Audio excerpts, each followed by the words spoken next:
Alright, today I'm going to go over expressing your beliefs and how using a worst case scenario of any sort is a way of invalidating your point rather than validating it. Now, many people do this because they lack the ability to effectively argue their point, and when they are losing confidence that their point is not being taken seriously, they will give a severe example to demonstrate the importance of their point, and they don't see that if it hasn't properly escalated to that degree of severity in the conversation, all they're doing is making a dramatic attempt at attention, and they don't realize that it's not the attention they're seeking.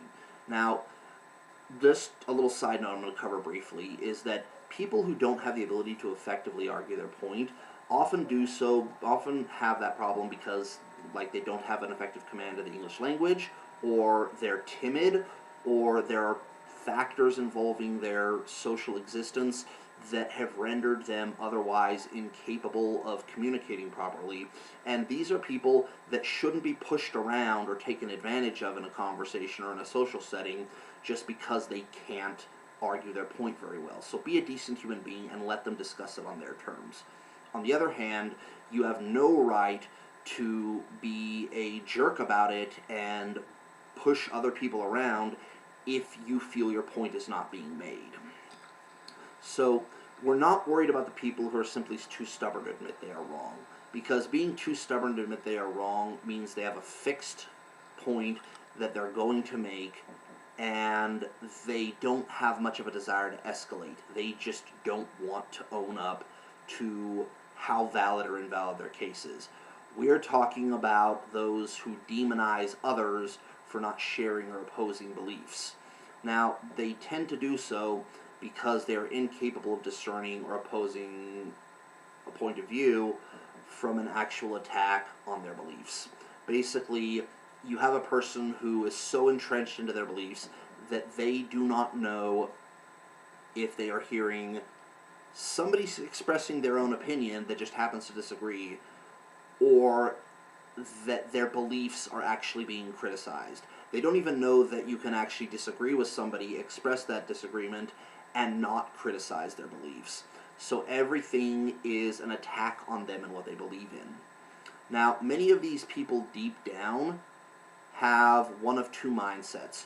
One, they are peaceful people who will simply rationalize why those who disagree with them are worthy of pity. And they don't see it as pity, they see it as sympathy, but it is point of fact pity. And they'll say, you don't know any better. For whatever reason they justify it, you don't know any better. And thus they can rationalize peaceful existence with you. There are the type who over-exaggerate what they resent about your point of view so that they can justify that resentment. And they're the ones with the biggest problem. Because if they can rationalize why you're worthy of pity, they're not going to put up a whole lot of a fight. In fact, they're probably going to back down if it starts getting too uncomfortable for them. But the people who will over-exaggerate what they resent about your point of view, they will escalate. They will escalate as far as they have confidence to do so. And many of these people deep down know that they cannot legitimize their resentment publicly.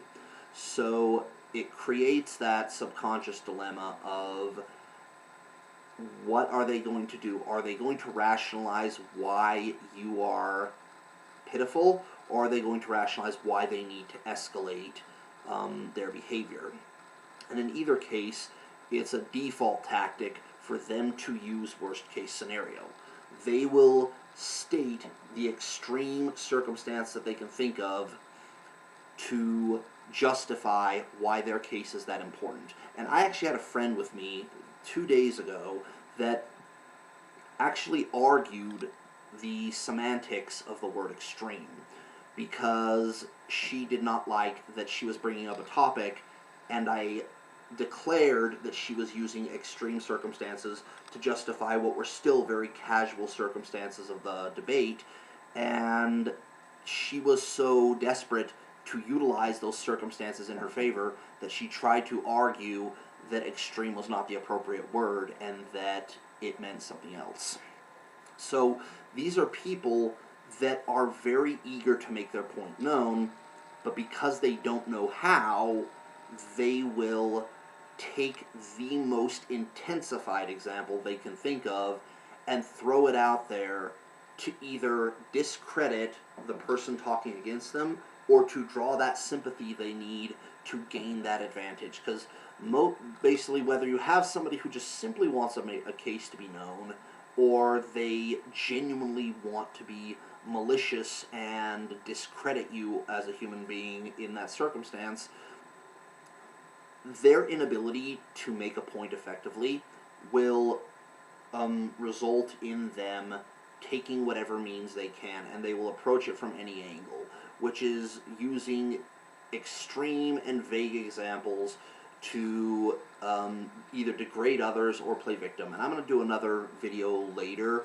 on the problems with playing victim and the sincerity thereof, but when you degrade others in an attempt to make your case, you are doing so under the impression that your case is solid, it is foolproof. And they do this because, under the circumstances, their viewpoint is perceived as dominant and needs to remain as such.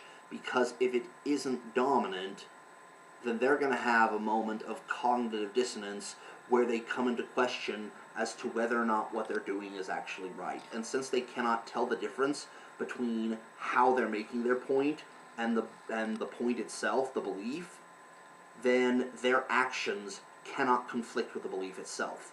And a lot of people are running into that problem.